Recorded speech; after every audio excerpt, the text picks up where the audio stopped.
हमारे इस YouTube channel के सेगमेंट फास्ट न्यूज में आप तमाम का इस्तकबाल है। इस वीडियो में आप देख सकते हैं कमेंटों में बहुत ज्यादा खबरें। तो आइए शुरू करते हैं वीडियो को और देखते हैं आज की ताजा तरीन खबरें।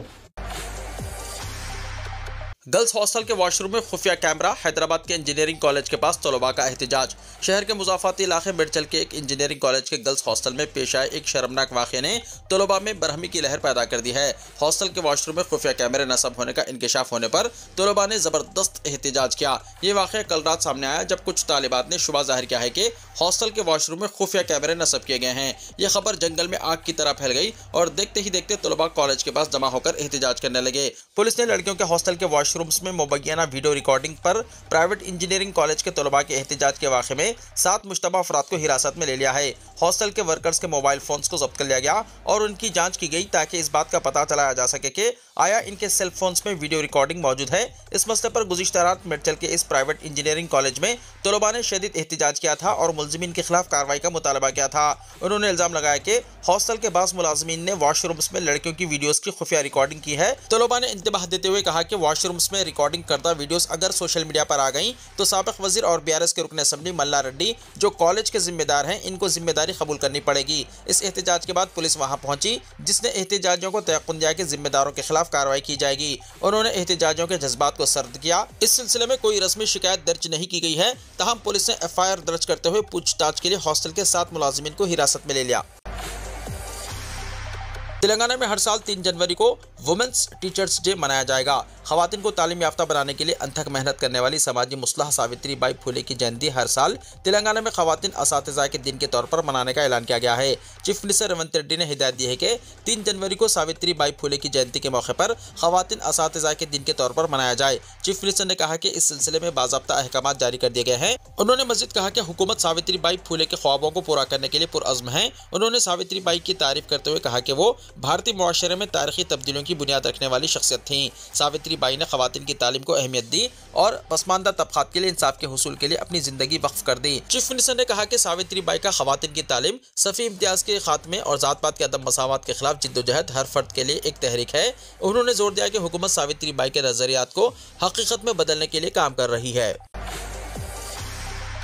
बस स्टेशनों में इजाफी कीमत पर अशिया की फरोख्त के खिलाफ कार्रवाई का इंतबाह पूनम प्रभाकर ने कहा। वज़ीर ट्रांसपोर्ट पूनम प्रभाकर ने सिकंदराबाद जुबली बस स्टेशन का अचानक दौरा करते हुए मुसाफिरीन से सहूलतों के बारे में दरियाफ्त किया। उन्होंने बस स्टेशन में मौजूद टॉयलेट्स की बेहतर सफाई और आवाम के लिए काबिल इस्तेमाल रखने की हिदायत दी। बस ड्राइवर्स को हादसात की रोकथाम के लिए रोड सेफ्टी कवायद पर अमल आवरी का मशवरा दिया। कैंटीन में मुलाजिमीन से मुलाकात करते हुए मुसाफिरीन और स्टाफ को बेहतर ग़िज़ाई अशिया की सरबराही की हिदायत दी और एक्सपायरी डेट का जायजा लिया। इजाफी कीमतों पर अशियाई ज़रूरिया की फरोख्त के खिलाफ इंतबाह दिया। जुबली बस स्टेशन में कार और दीगर गाड़ियों की पार्किंग के मौसर इंतजाम की भी हिदायत दी। सेहत और सफाई के अमले से बातचीत करते हुए पूनम प्रभाकर ने बस स्टेशन को पाक व साफ रखने की हिदायत दी। बस स्टेशन में मुसाफिरीन के लिए सरबराह किए जाने वाले पानी का भी वज़ीर ट्रांसपोर्ट ने जायजा लिया। प्लेटफॉर्म पर मुसाफिरीन की सहूलत के लिए डिस्प्ले बोर्ड आविज़ा करने की हिदायत दी ताकि बस सर्विसेज से मुताल्लिक़ मालूमात फराहम की जा सकें। जिला कलेक्टर अनुदीप दुरुशेट्टी और दीगर ओहदेदार वज़ीर ट्रांसपोर्ट के साथ इस दौरे में शरीक थे। रियासती वज़ीर ने जिला कलेक्टर से कहा कि वो वक्फे से बस स्टेशनों का दौरा करते हुए इंतजामात का जायजा लें। कुल हिंद सनती नुमाइश का आज होगा इफ्तिताह। 84वीं कुल हिंद सनती नुमाइश का आज 3 जनवरी को 5 बजे शाम इफ्तिताह अमल में लाया जाएगा। चीफ मिनिस्टर रेवंत रेड्डी मेहमान खुसूसी होंगे। वज़ीर इंफॉर्मेशन टेक्नोलॉजी और सदर नुमाइश सोसाइटी डी सूरीधर बाबू की रास्त रहनुमाई में इफ्तिताही तकरीब के इंतजाम कर लिए गए हैं। वज़रा कोमटिरेड्डी वेंकट रेड्डी, पूनम प्रभाकर के अलावा सदर तेलंगाना प्रदेश कांग्रेस कमेटी महेश कुमार गौड़ मेहमान एजाजी होंगे। रोजाना नुमाइश की टाइमिंग 4 बजे शाम से 10:30 बजे रात तक रहेंगे, जबकि तातीलात में 4 बजे शाम से 11 बजे रात तक विजिटर्स नुमाइश का मुशाहिदा कर सकते हैं। 7 जनवरी को यौम खवातीन और 31 जनवरी को बच्चों का खुसूसी दिन मनाया जाएगा। नामपल्ली में वाक़ नुमाइश मैदान पर तकरीबन 45 दिन तक जारी रहने वाली इस नुमाइश में पहले ही मुल्क भर से ताल्लुक़ रखने वाले ताजरीन ने अपने स्टॉल्स कायम कर दिए हैं। एलर्जी, खांसी और सर्दी की नकली दवा की फरोख्त, पुराने शहर के मुख्तलिफ मेडिकल शॉप्स पर धावे। Telangana state drug control administration ने एलर्जी, खांसी और सर्दी के लिए इस्तेमाल की जाने वाली मशहूर दवा मॉन्टेक LC गैर कानूनी तौर पर पुराने शहर में फरोख्त करने का पता चलाया है। हुक्काम के मुताबिक ये नकली दवा है। जॉनसन फार्मा लेबोरेटरी लिमिटेड की जानिब से संतोष नगर, मलकपेट और आसपास के इलाकों में फरोख्त की जा रही थी। ड्रग इंस्पेक्टर ने बताया कि मुख्तलिफ मेडिकल शॉप्स पर धावे करते हुए ये नकली दवा जब्त की गई है। Director general drug control administration Kamala Sen Reddy ने भी बताया कि इतनी अहम दवा नकली फरोख्त की जा रही है जिसके इस्तेमाल से मरीजों की सेहत मजीद बिगड़ सकती है और सेहत आम्मा के मसाइल पैदा हो सकते हैं। उन्होंने अवाम को मशवरा दिया कि वो दवा खरीदते वक्त एहतियात करें और कंपनियां और दीगर तफसीलात की जांच कर लें। इसी दौरान संगारेड्डी में भी DCA की जानिब से एक यूनिट पर धावा करते हुए 2 करोड़ रुपए मालियत के मुख्तलिफ ड्रग्स, फार्मास्यूटिकल प्रोडक्ट और क्रीम्स जब्त किए गए। इंटरनेशनल कंपनियों के ये प्रोडक्ट बगैर लाइसेंस के तैयार किए जा रहे थे। रईतु भरोसा स्कीम 14 जनवरी से रकम जमा करवाई जाएगी। तेलंगाना हुकूमत ने नए साल के मौके पर रियासत के किसानों के लिए खुशखबरी दी है।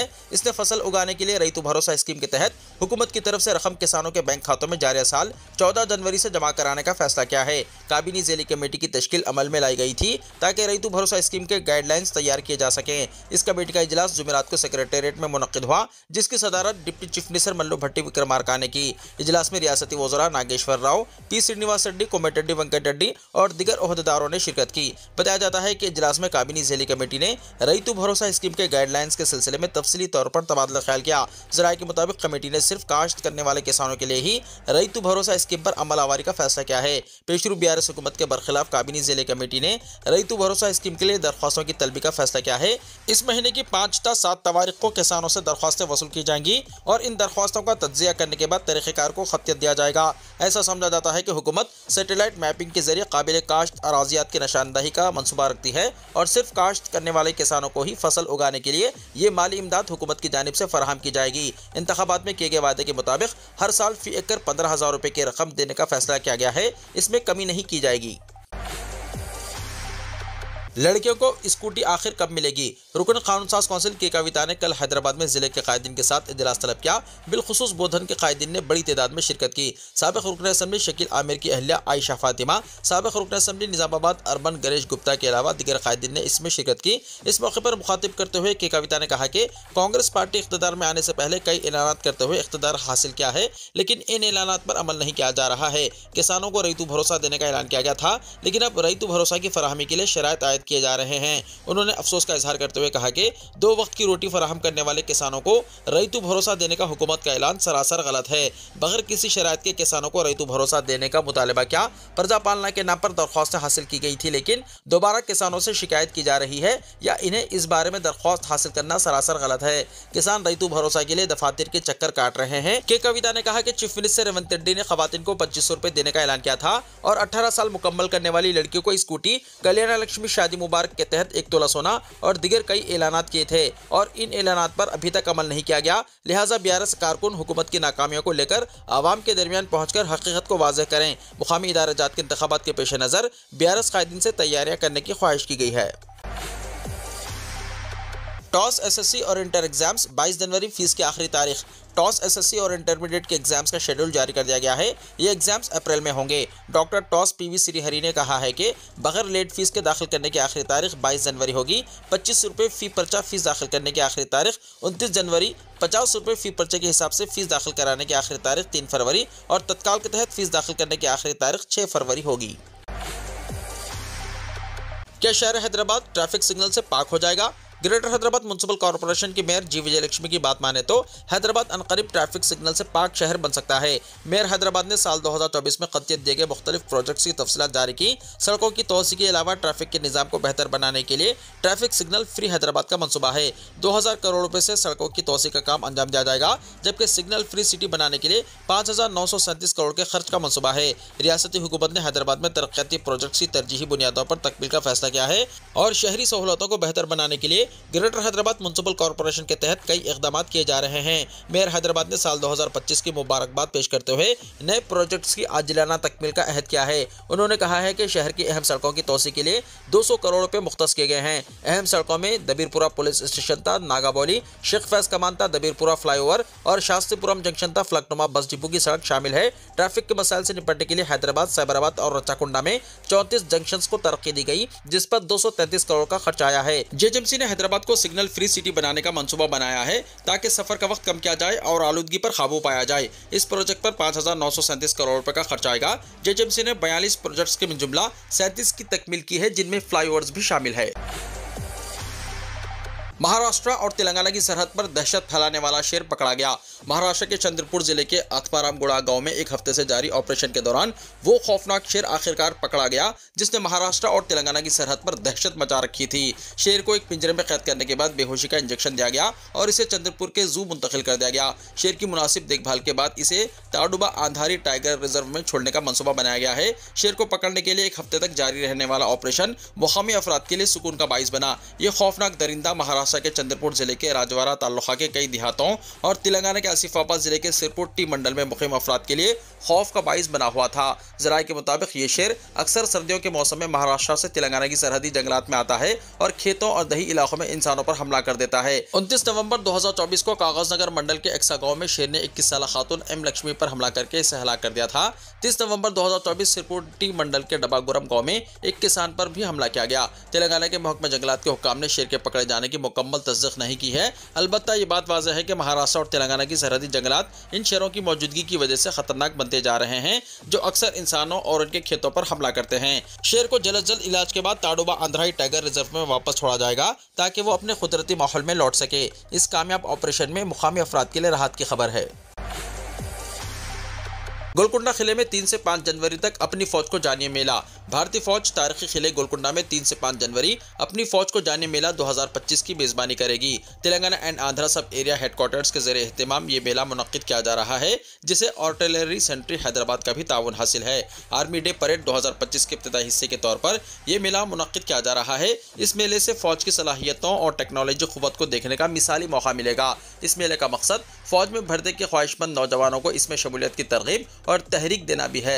मेला देखने आने वाले अफराद को फौजी आलात के साथ तस्वीर कशी की भी इजाज़त रहेगी। फौज में भर्ती के बुथ्स भी रहेंगे, जहां पर मुसलह अफवाज में कैरियर के मौक़े से मुताल्लिक़ तफसीली मालूमात दस्तियाब रहेंगी। हर स्टॉल पर फौजी अमला सवालात के जवाबात भी देगा।